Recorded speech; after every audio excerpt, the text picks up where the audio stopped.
Hello, my name is Sheila and I would like to welcome you to my podcast All About You. I love to listen to podcasts and especially conversations with famous people. However, I think everyone has a story to tell. Maybe a place you have visited, a hobby you enjoy, or anything that you feel would be of interest. I want to have conversations with lots of different people and hear their stories. So if you have a story to tell, please contact me on my email allaboutyoupodcast@yahoo.com. Welcome to the All About You podcast. Have you ever heard of Enneagrams? No, me neither until a few weeks ago. I discovered it's a system to understand your personality. I wanted to know more, so my guest today is Marni from the United States, and she's going to throw some light on this very interesting topic. Marni, welcome to the All About You podcast. Thank you. Thank you so much for having me. Well, I'm really looking forward to this conversation because Enneagrams have really sparked my interest. And I'm looking forward to hearing from you more information. So, Marni, would you like to introduce yourself to everybody, please? Sure, yeah. So my name is Marni. I live in California in the United States, and I am a licensed clinical social worker. I'm also a spiritual director and an Enneagram coach. And I've known about the Enneagram for about 6 years, and it's just really transformed how I see myself and how I see other people. So I love talking about it, and I'm so excited to share about it with you. Well, that's perfect. So we've hit the jackpot then. We've got an Enneagram coach. So we are at the top of the tree now. Okay, Marni, let's start with what exactly is an Enneagram? Yeah, so the Enneagram, it's made up of two Greek words, Ennea, that means 9, and gramma, that means something that's drawn or written down. So Enneagram refers to the symbol, 9-pointed star, also forms a circle. And it's a method for understanding our personality, but also why we do what we do. That's what kind of makes the Enneagram special, is it looks at our motivations. And it actually has a lot of traditions and schools of thought that have informed it. But really, what we know as the Enneagram now is only 60 years old. Some people think it's this ancient tool. The symbol dates back to 495 BCE, but the Enneagram as a system for understanding personality is relatively new. Okay, so that's really interesting. So in theory, it goes back a very, very long way. There are 9 personality types. So how do we find out which of the 9 personality types we are? So there's lots of different ways to approach this. There's online tests that you can take. Some are free. Tests can have some limitations though, because tests only reflect what you know about yourself. So it's limited by your own self-awareness. So this can also just be a tool for growing and learning more about yourself. Sometimes people also answer test questions as who they want to be rather than who they really are. So sometimes tests aren't as accurate. If you have someone in your life that knows about the Enneagram, sometimes just asking them what they think you might be and then researching that and learning about it can be helpful, as well as speaking with someone like myself who's really well versed with the Enneagram. I can kind of point you in some directions. But sometimes just doing your own research, you can suddenly read a description and be like, oh my gosh, that's me. And it can feel a little vulnerable, or sometimes if we feel annoyed with a specific number, I tell people that might be your number, because we often know ourselves and know the annoying parts of ourselves. And so that can also be an indicator that that's your type.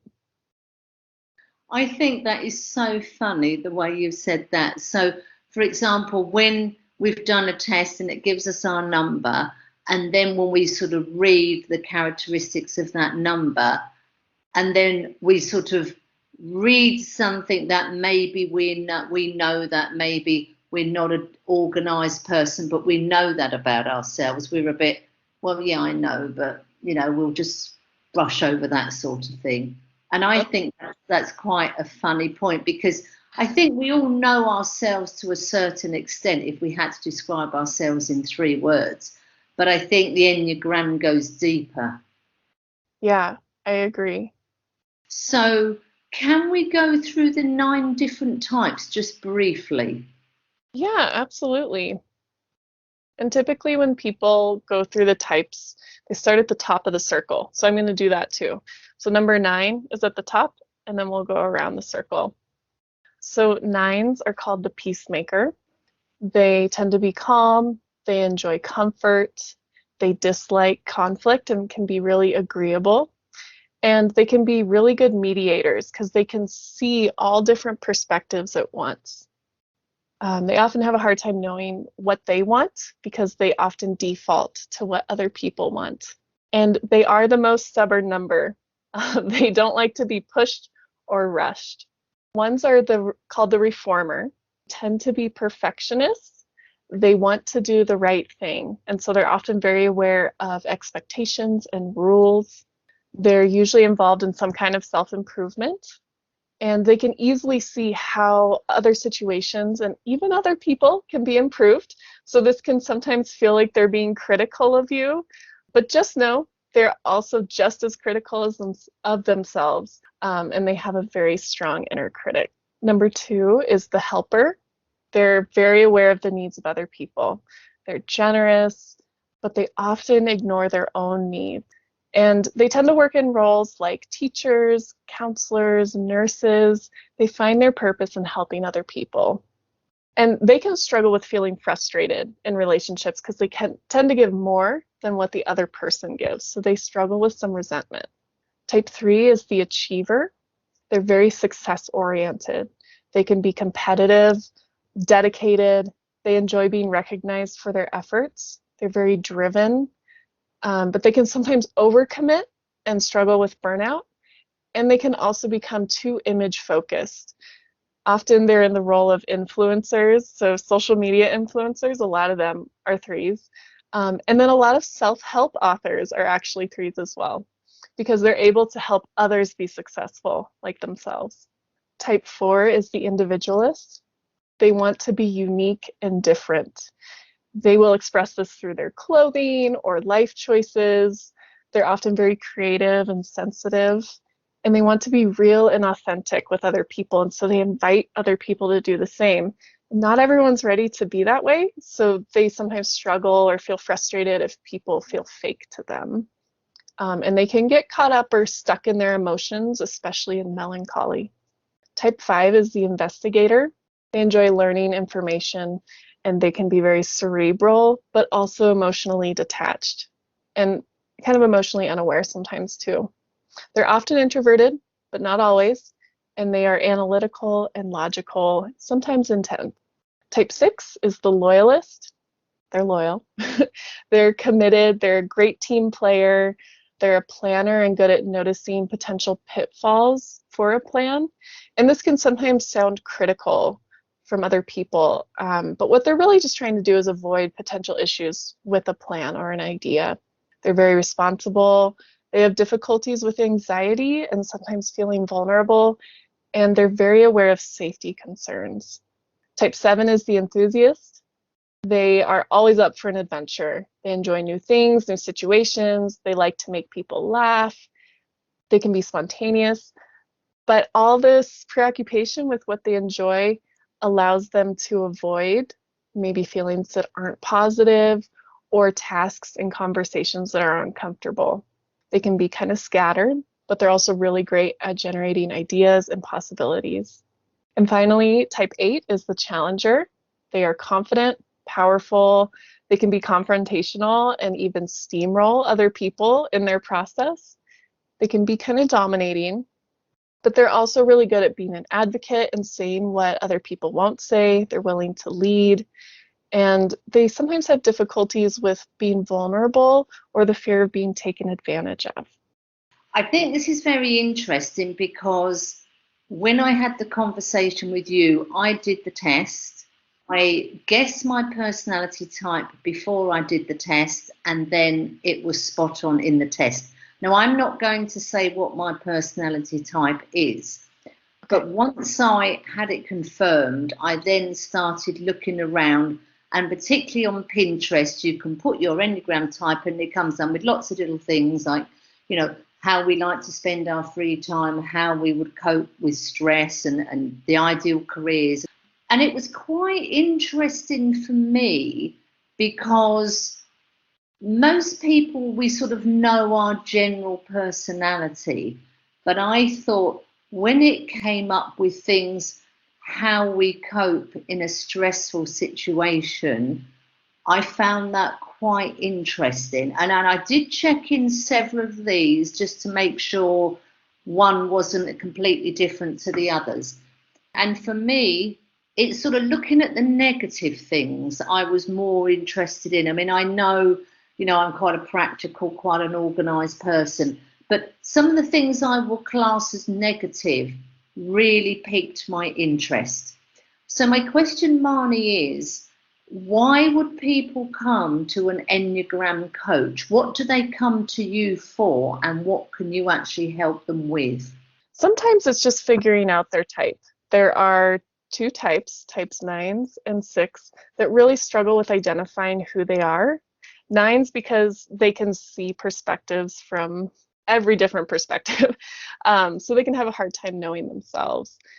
6s often need an outside perspective to confirm what they already know. They kind of struggle more with self-doubt. So sometimes I'll just help someone figure out their type. For other people, they've looked into the Enneagram and they really like the system and how it understands people or how it explains what people do. And so they're wanting help from someone who understands that system and can help them grow using the Enneagram. Because it does look at the why, then it helps you to be aware of, why am I doing this, or why am I reacting this way? And maybe look at alternatives. So it's a great tool for growth in that way too. I discovered this probably about 3 weeks ago, and I think we had a conversation a week ago about doing the podcast. And I have just found the whole thing fascinating. I've spent hours looking at information on Google. I've spent hours looking at the different things on Pinterest that people have put on there.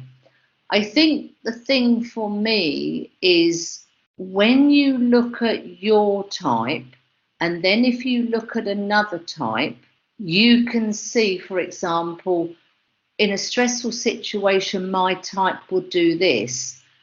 In another type, they would do something completely different. And I can see how, if you did this exercise of the Enneagram test with your partner or your family or your co-worker, your friend, when you can understand their personality type, you can say, okay, so I understand why I think this or I feel this. But now I can understand why the other person feels something completely different or does something completely different.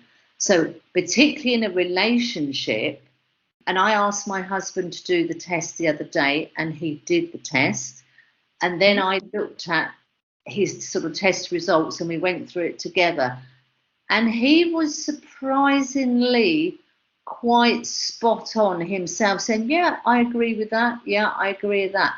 And he's quite a skeptical person. I didn't expect him to agree with it at all. And I think he was probably about 90%. That's me basically. And I was really surprised. Yeah, this can be such a fun tool for relationships because it helps us to not take someone else's behavior as personally when we can understand it.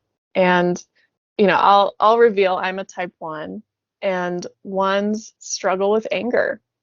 And the person who taught me about the Enneagram said, well, don't be surprised if a 1 gets angry. That's what they do. So, it's maybe not about the other person that the one is engaging with. It's just, that's kind of what they struggle with. I'm just a one doing one things, struggling with one things. And so if I can look at my partner that way, who's a 9, the most stubborn type, then I can say, okay, he's a 9 doing 9 things. He's going to get stubborn in this situation because that's kind of what he does. And it's not really about me. But this, to me, seems such a simple way to understand the other person. Once you've got the result, I think the problem is going to be getting the other person to be open to taking the Enneagram test. And it's a simple question, multiple choice question, is it? Do you agree very strongly, not at all, sort of thing? It's not rocket science, and you sort of just whiz through it. I mean, there's nothing, I don't think, particularly personal in there that, you know, is going to shock anybody. I really can see in relationships how this can really help and just open your eyes into maybe why your partner will look at the same situation as you are looking at, but completely different. They see a completely different side to you. Yeah, and that all of those perspectives are valid.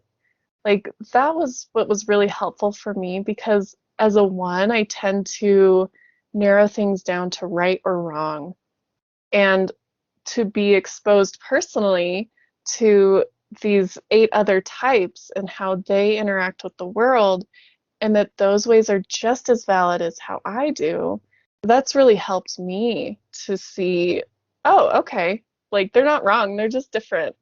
And to, I don't know, maybe because I enjoy the organization of it, and it's kind of putting people into boxes, which I like. I think it helps me to just engage with the world in such a different way and a less judgmental way. I think that's a very valid point about understanding other people. I think the only thing I struggle with is maybe accepting some of the negative things that are going to come up. You know, the Enneagrams may be going to say, I'm trying to think of an example that I saw, maybe the way that, you know, it's saying you're not generally a patient person or something. Yes, I am a patient person.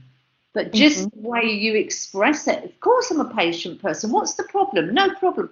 And you think, hang on a minute, I'm displaying exactly what it's telling me without even realizing. Yeah, well, I think that's the perfect example of, like, the type that annoys you the most is probably you. Because, no, that's not me. I don't, oh my gosh, I do that. I think that's when you said in the introduction, part that or the type that annoys you most, that's going to be you, isn't it? And it's almost like looking in the mirror. And when we look in the mirror and we don't like what we see, you think, well, you don't like it because you know that's what you do or how you are. And yeah. So let's focus on some of these sort of negative things that have maybe made us think, oh my God, you know, am I really that type of person?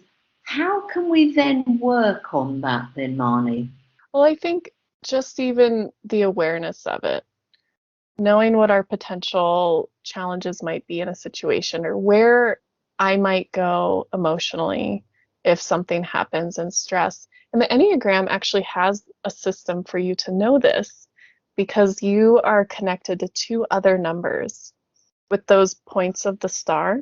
And so I'll use myself as an example. I'm a 1, and I'm connected to the 4 and the 7. So when I'm stressed, I'm going to go to the what I call shadow side of the 4, so maybe the less enjoyable parts of the 4. I will get melancholy. I will get stuck in the mentality that no one understands me. I'm all alone. And I like to look at that as the 4 has what I need to move through the stressful situation. So I actually need to get in touch with my emotions to be able to move through this stressful situation. Initially, I looked at that as something negative, like, oh, I don't like who I am when I'm stressed. But actually, it's my brain trying to move to what I need. So maybe I just need to be curious about those emotions that are showing up and offer myself some compassion and understanding for where I'm at. So while we do see the negatives, maybe there's something in there that we actually need to get through the stressful situation so that we can then move out of those negative parts of ourselves. I think that's very interesting what you say. For example, when you say you sort of get melancholy, if we know from finding out our personality type, and we know this is sort of our default personality, when something happens that maybe upsets us or we get stressed, or we can say, okay, my default is to get melancholy. Once you've identified that, you can think, okay, well, that's my default, but actually I don't have to do that. That would be my natural, but I can actually go somewhere else with this. Yeah. So maybe whereas I would get stuck in that melancholy, I can notice that process as it's happening. Like, oh, here I go. Is there something else I could do with this? Or are there other alternatives to just getting stuck? Maybe I can just feel my emotions and then move through them. Or I can look at maybe how other types respond. One of my best friends is a 7. And so I might say, you know, what would she do in this situation? She would generate ideas. Okay, I'm gonna start writing down all the other options right now. That is absolutely huge, isn't it? To say, okay, this is what I would normally do, but actually this time I'm not going to do that.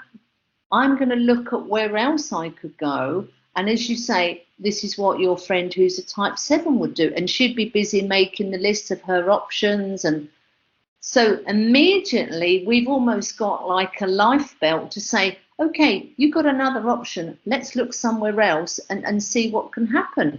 It's almost like you can stay where in theory you would normally go with the melancholy feelings and being stuck, or you can say, no, I'm not going to go there. I'm going to look at another option. That's huge. Yeah. Nobody knows about this, or am I just the only person on the planet that doesn't know about this? Maybe everybody else does know and they live their life this way. You know, the Enneagram shows up in really interesting environments. Some businesses use the Enneagram to run their business more effectively, to find out what people's strengths are, find out, you know, who the idea generators are, who the leaders are, who the peacemakers are. And then it also is really big on certain college campuses. It's interesting where you find pockets of people who know, but I would say generally for the most part, my experience has been that people are not familiar with the Enneagram. I've probably known about this sort of 3 to 4 weeks. And I've asked people, and one person said, oh, yes, and we had this great conversation about the Enneagrams. But that was one person. I just feel this is something that is so useful. I can see it's useful for yourself as an individual. It could be useful in a relationship with whether it's your romantic partner or whether family partners, and certainly in businesses. I mean, I know we've got things like the Myers-Briggs and you end up the 4-letter code, but I don't think it goes much further. You know, you end up the 4-letter code and that's it. But this, I think, takes you a lot further. And I think you are able to discover the other types. And as you say, you can then look at the numbers the other side. So I was taught, especially Enneagram coaching, by Dr. Tom LaHue, and he really emphasized that we have kind of this council of numbers around us. So while we have our connections to, you know, where we go when we're stressed, where we go when we're secure, we also have numbers on either side of us, our wings. And so those can also offer alternatives as well for how we might respond. And a great tip for growth is, you know, we tend to have one wing that's a little more dominant than the other. And so a tip for growth is lean into that non-dominant wing. You know, I'm a wing 9, so I tend to default to being a peacemaker. But what if I lean into that too and I allocate jobs to other people, or I communicate my needs to other people because I'm more in relationship with them. That's going to be challenging for me, but that's going to help me grow. Interesting, interesting. So just to recap, we do the test and we end up with our type. But then looking at the wheel, we've got two other numbers either side, but then we've also got the wings. So it's not just looking at your number, that's where you would start. And that's going to bring a few things out of the woodwork, I know.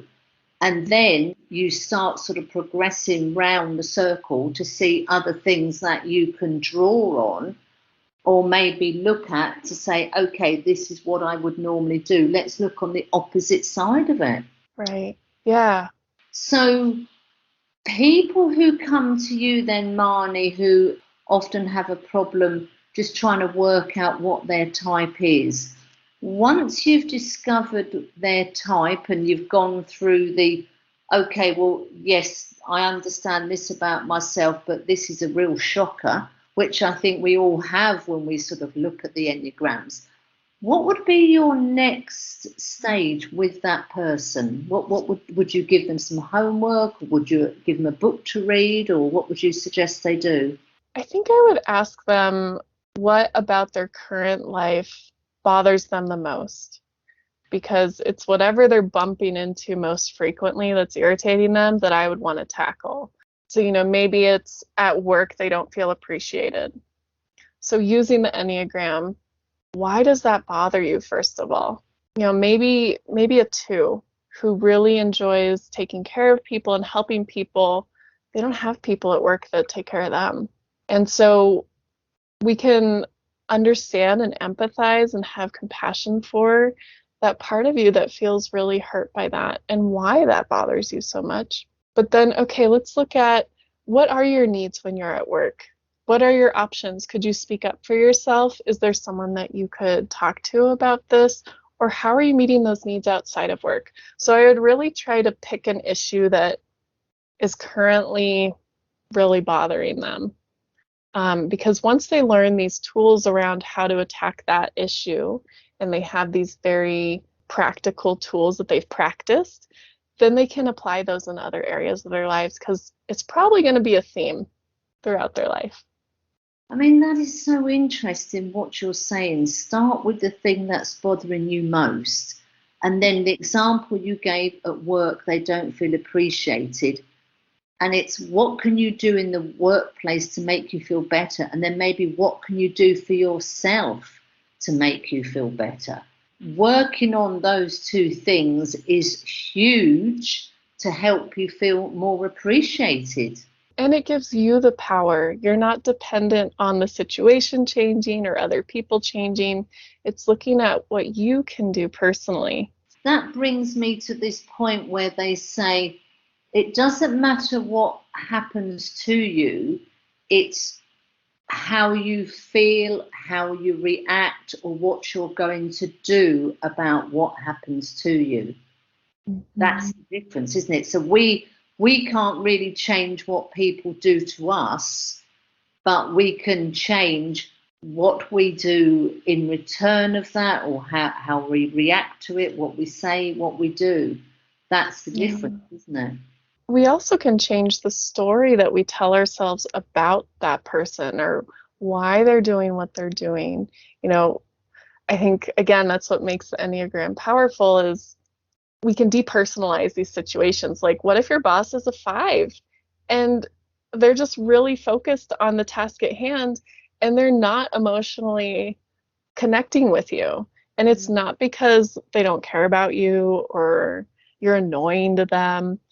It's just that they're a 5 doing 5 things. Oh my God. I mean, this is just, it's just going down a rabbit hole, isn't it? It really is. The more you talk about it, the more things come up. And when you're talking, I can just see how that can help you in a work environment, in a romantic relationship, relationships with your family and friends. I mean, it's as if you all want to go out and get everybody to do the personality test, so you could say, oh, right, so now I know why my sister is da-da-da, because she's a 4 or a 2 or whatever. Right. Yeah. And I do want to caution people, like it can be really tempting to just type everyone around you, and be gentle with that, because people are truly the experts on themselves. So while we may think they're a certain number, it's really important that they get the space to discover what they are. And there are some people in your life that are not going to take the test, that are not going to engage in the Enneagram. And so, if you kind of have an idea of who they might be, it can be helpful to still go, okay, they're being a 4 right now. I see that. But I think it can be helpful if people do find out what they are themselves and really look at their own motivations. So, Marni, can you talk about some of the people that you have been helping with the Enneagram? They've come to you, you've sort of worked through where they are in the various types. They've sort of looked at the positives and the negatives. They've done some work. What has happened after that? Have they sort of gone off in the sunset quite happy? They know their strengths, their weaknesses, and why they do what they do or think the way they think. Do you sort of have a catch up with those people sort of 6 months down the line to see how they're doing? Sometimes people will return to me struggling with some kind of issue. We will have worked through something together, and then they're like, okay, I'm good. I'm going to put it into practice. And then they'll come back and say, okay, I've got this other issue. But because they've done the work with the Enneagram and they've been so aware of themselves and the people in their life, it's usually pretty quick work to just continue to use that framework to understand the situation and then to identify what needs to shift. I think that's interesting what you say, because when we look at sort of the negative parts of our personality, that's generally probably where we need to start, because we can look at the list and, oh yeah, I agree on this, I agree on that, I agree on that, and they're hopefully sort of good things. It's when we get down to the negative things and we think, okay, this is where I need to start doing the work, and there might be just one thing, there could be 20 things. And that's where the work really begins, doesn't it? And things in our personality where, okay, when I get stressed, I withdraw, or whatever you do, that's where I need to do the work. Yeah, and also reframing it. When I withdraw, what do I need to do to help myself? Because maybe withdrawing is what I need, but what can I do during that time that's also going to be helpful to me? We all experience difficulties in life, and we all have bad days. And so I think it's also giving permission to, for me to go be a 4 when I'm having a bad day, but to be a productive 4, use that time or that space to help me move toward who I want to be as well. I do remember reading a question in a magazine article not so long ago, and one of the questions was, if you've had a really stressful day, how do you get over that stressful day? Do you, go out on the town or go and do activities and mix with lots of people? Or do you sort of go home and sort of be in your own space, maybe just a hot bath or a cup of tea and a good book, and just try and think it through in your own time? And I thought that was quite interesting. I know it only gave 2 options, but I think some people need to go out and paint the town red. That's their way of dealing with it, and tomorrow's another day. Other people need to go home and sit quietly. I guess that's a bit like understanding yourself in certain situations. And those 2 examples that you gave, that's very like extrovert and introvert. And what we know about each type is that they can be extroverted or introverted. So, if I'm a type 1 and I have a friend who's a type 1, we may respond to stress differently. But yeah, understanding what it is that we need, maybe I need to journal about it, or maybe I need to go out and just forget about it and get some space from it. Maybe I need to call up a friend and talk about it. I think just knowing your options and knowing what's going to be meaningful for you. It helps you to honor where you're at. Oh, this is just going down so many rabbit holes. I think this is amazing. Marni, if people have listened to this conversation and they want to know a bit more. I think different personality types are going to respond to this differently. So, maybe someone who's more action oriented is going to want to take a test, and go for it. Find a test. And then I recommend when you do take a test, look at your top 3. So look at descriptions of each of those types. And the Enneagram Institute has a great website where you can look at each type specifically. And it even has this really cool tool where it kind of looks at varying stages of health for each type. So maybe where you're at, and then maybe where you want to grow to. But I think just reading up on those top 3 from the test and then narrowing it down to what you think you are, and then explore. Pinterest is really fun. Instagram is really fun. There's all kinds of great memes that are super relatable for every type that kind of makes it comical, like, oh my gosh, that's me. And then if you want to do a deeper dive, this can get complicated real fast. So, stay where you're at, stay with the information you're comfortable with. But there's also subtype. So within each type, there's 3 subtype. And there's websites like, the Enneagram Institute. I was also looking at the enneagramatwork.com, has great information about subtype. And sometimes people don't fully identify with like a type 3, but they may identify with a subtype of the type 3. So that can kind of narrow it down as well, but also get overwhelming. I can understand that. I was just thinking, wouldn't it make it so much easier if you knew what your boss's type was? You just think it would make your life so much easier in the office. Yeah, well, and I find that once people learn about the Enneagram and they enjoy it, they talk about it. And they talk about it with such enthusiasm that other people are like, oh my gosh, what is that? I want to take it. And, it's even come up like at Thanksgiving dinner in my family, and then a bunch of people are off taking the quiz on their phones. And, I'm getting to learn about all these people in these different ways. And so, sometimes just talking about it, sharing what you have learned about yourself through it, encourages other people to take it, but not always. So your boss may not. So this is like a huge, huge subject. So we need to sort of go at it slowly, be comfortable with, maybe take the test. Okay, you found out your type.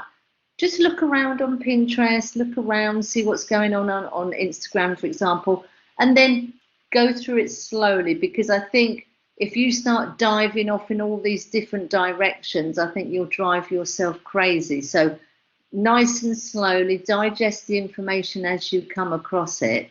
I mean, this is just fascinating. And I would love to share just a word of compassion.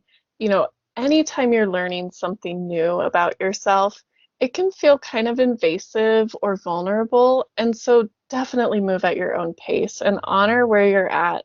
For my partner, he doesn't particularly enjoy the Enneagram because it does feel kind of invasive. And for other people, they're going to have that similar reaction. And so honor where you're at. Don't overwhelm yourself.